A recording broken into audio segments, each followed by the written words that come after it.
Hi friends, welcome to my channel. ఈరోజు video చాలా ఇంట్రెస్టింగ్గా ఉంది ఫ్రెండ్స్. వీడియోని ఎక్కడ స్కిప్ చేయకుండా ఎండ్ వరకు చూసేయండి. ఛానల్ని సబ్స్క్రైబ్ చేసుకొని మీ సపోర్ట్ని నాకు తెలియజేయండి. ఇక గుప్తా గారు పాటలు పాడుతూ ఆరుని ఉడికిస్తూ ఉంటారు. ఇక ఇంకేముంది, ఇప్పుడే కదా మొదలైంది. ఈరోజు మీ పతిదేవునికి ఆ బాలికకి శోభనం ఏర్పాట్లు, అదే తొలిరేయి ఏర్పాట్లు జరుగుతున్నాయంట, తెలుసా నీకు అని ఉడికిస్తూ ఉంటాడు గుప్తా గారు ఆరుని. ఇక నాకేం వినబడట్లేదు అని ఆరు చెవులు మూసుకొని అక్కడి నుండి వెళ్ళిపోతుంది. ఇక గుప్తా గారు తన పాటలని పాడుకోవడం స్టార్ట్ చేస్తారు. అమర్ ఫోన్ మాట్లాడుకుంటూ అలా వరండాలో, అదే గేట్ ఎంట్రన్స్లోనే నిలబడతాడు. అప్పుడే రాథోడ్ పూల బుట్టతో వస్తూ, అమ్మయ్య సార్ ఎంచక్క ఫోన్ మాట్లాడుకుంటూ ఉన్నారు. ఇక సార్కి కనబడకుండా లోపలికి వెళ్ళిపోవాలి, మెల్లిగా జారుకోవాలి అని మనసులో అనుకుంటూ ఇక మెల్లిగా జారుకుంటూ ఉంటాడు రాథోడ్ పూల బుట్టతో. ఇక ఫోన్ మాట్లాడడం అయిపోయాక రాథోడ్ వెళ్ళడం గమనించిన అమర్ రాథోడ్ అని అరుస్తాడు. ఇక సార్ అని అంటూ అక్కడే ఆగిపోతాడు. ఏం తీసుకెళ్తున్నావు అని అమర్ కోపంగా అడుగుతుండగా, సార్ అది అమ్మగారు చెప్పినవి తీసుకెళ్తున్నాను అని రాథోడ్ అంటూ ఉంటాడు. అవునా, అమ్మ చెప్పిందా, సర్లే వెళ్ళి అమ్మకిచ్చేయి అని అంటాడు అమర్. ఇక రాథోడ్ ఓకే సార్ అని అంటూనే కదలకుండా అక్కడే నిలబడి, అమ్మగారు చెప్పినవే తీసుకెళ్తున్నాను సార్ అని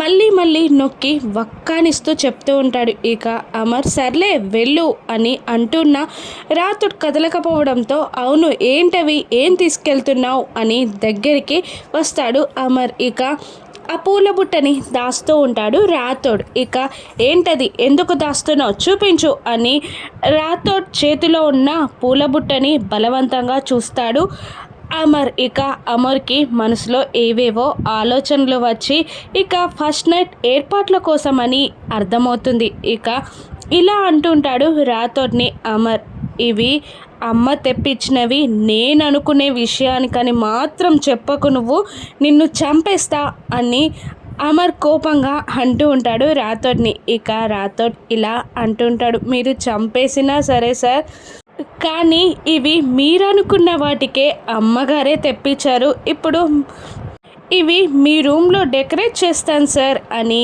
అంటూ ఉంటాడు రాథోడ్.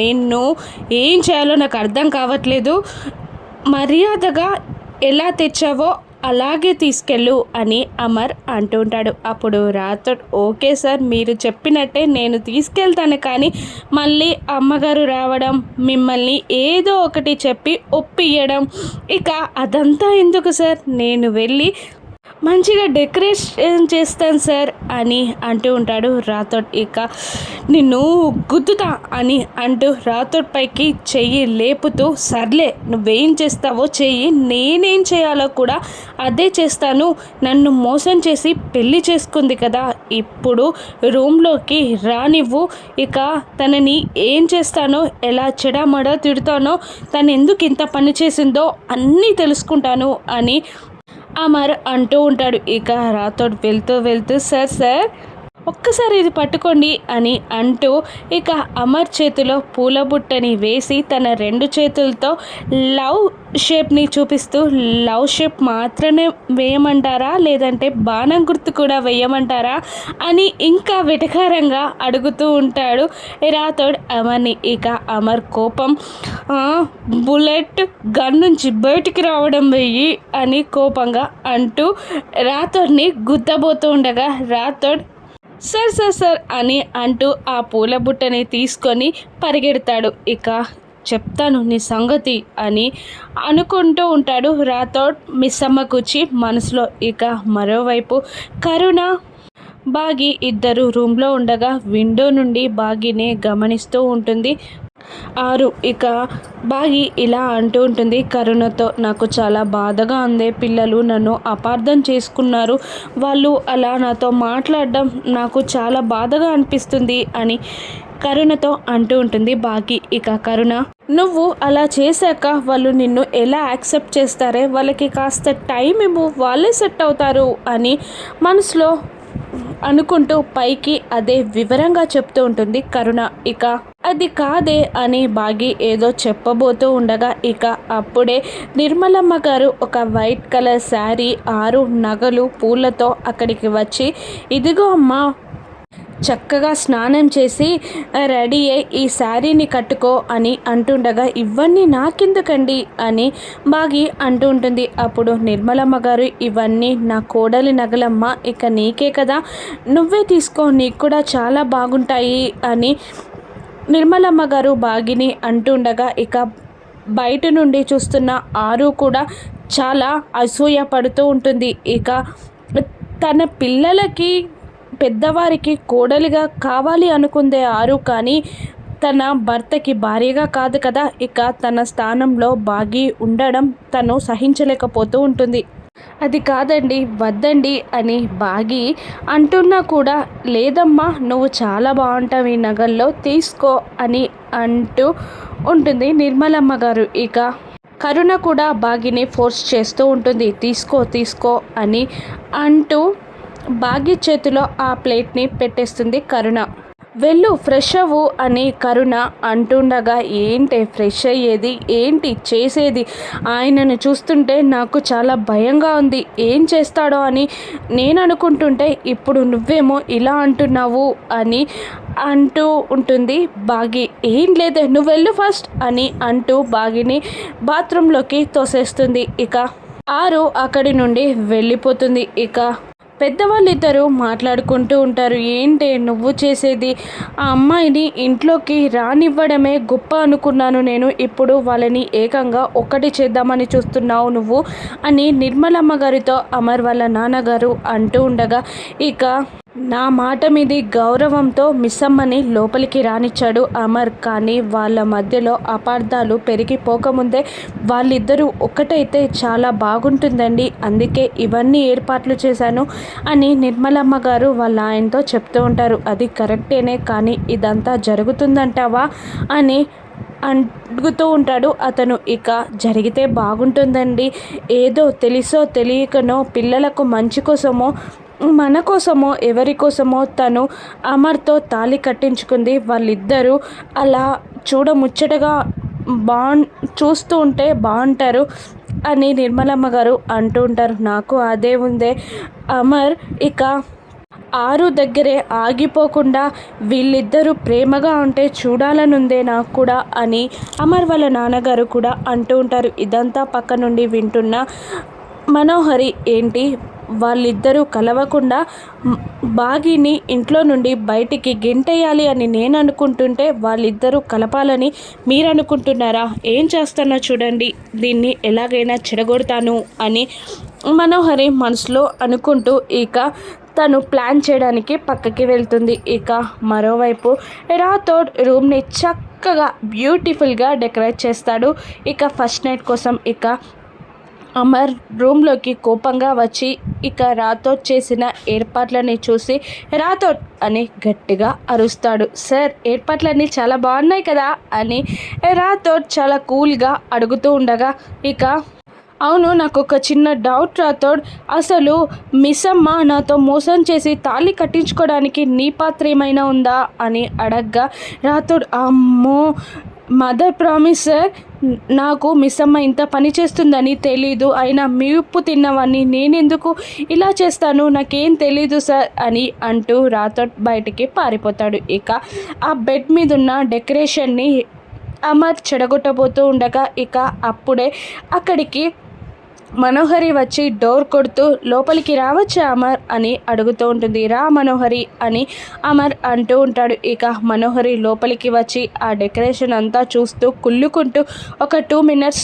నీతో మాట్లాడాలి అని అంటుంది మనోహరి. చెప్పు మనోహరి అని అమర్ అంటూ ఉండగా ఇక ఇలా స్టార్ట్ చేస్తుంది మనోహరి. నువ్వు చేసేదేమీ నాకు నచ్చట్లేదు అమర్, ఇక ఇంట్లో వాళ్ళ మనశ్శాంతిని పాడు చేసేలా ఉన్నాయి నీ పనులు అని అమర్ని అంటూ ఉంటుంది మనోహరి. ఇక పక్క నుండి రాథోడ్ అదంతా వింటూ, ఇక మిస్సమ్మని ఇంట్లోకి రానివ్వడం గురించి ఈవిడ గారు మాట్లాడుతున్నారు కడవలి అని మురుగా అని దేవుణ్ణి తలుచుకుంటూ ఉంటాడు రాథోడ్. ఇక ఏం చేశాను, ఇప్పుడు నేనేం చేశాను, ఇంట్లో వాళ్ళ మనశ్శాంతి దూరం అయ్యే పనులు నేనేం చేశాను అని అమర్ అడుగుతూ ఉంటాడు. అప్పుడు మనోహరి ఇలా అంటూ ఉంటుంది, అవును నిజమే, నువ్వు చేసిన పనుల వల్లే ఇంట్లో వాళ్ళకి మనశ్శాంతి కరువవుతుంది. అసలు అటువంటి బుద్ధి గల వాళ్ళని ఇంట్లోకి నువ్వే రానిచ్చావు. 6 నగలు కొట్టేయడం, నిన్ను మోసం చేసి నిన్ను పెళ్లి చేసుకోవడం అంతా వాళ్ళకి ఈజీ అయిపోయింది నిన్ను మోసం చేయడం వల్ల. కానీ జరిగిందేదో జరిగిపోయింది. అసలు ఇప్పుడు నువ్వలా మిస్ అమ్మని బాధ పెట్టేలా మాట్లాడడం సరికాదు. మిస్ అమ్మని తన హక్కు ఇవ్వాలి. తన మెడలో తాళి కట్టినప్పుడే నువ్వు తనకి 6 స్థానాన్ని ఇచ్చేసావు. ఇప్పుడు తనకి ప్రేమని, తన గౌరవాన్ని, తన విలువని నువ్వు తనకివ్వాలి. అంతేకాని నీ మాటలతో తనని బాధ పెట్టకూడదు అని బాగీపై ఎల్లవాలిన ప్రేమని ఒలకబోస్తూ ఉంటుంది మనోహరి. ఇక అమర్ కోపంగా ఇలా అంటూ ఉంటాడు, అసలేం మాట్లాడుతున్నావు, నన్ను అసలు మోసం చేసుకొని పెళ్లి చేసుకున్నందుకు నాకే ఇంత కోపంగా ఉంది.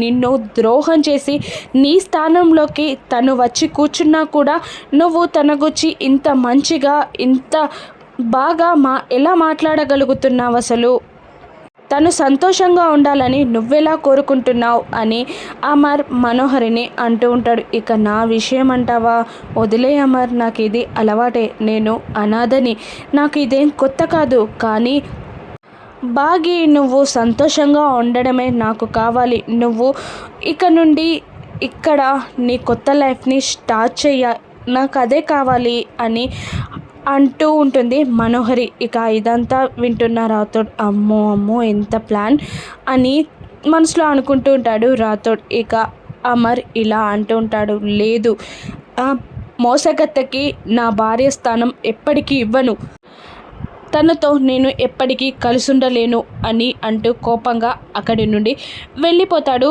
అమర్. ఇక మనోహరి నాకు కావాల్సింది అదే అని అంటూ బయటికి వచ్చి రాథోడ్ని చూస్తుంది. ఇక నీకేం డౌట్ అవసరం లేదు రాథోడ్, నేను ఆ బాగి ఈ విషయం చెడిపోవడానికే ప్లాన్ చేశాను, అందులో సక్సెస్ అయ్యాను కూడా.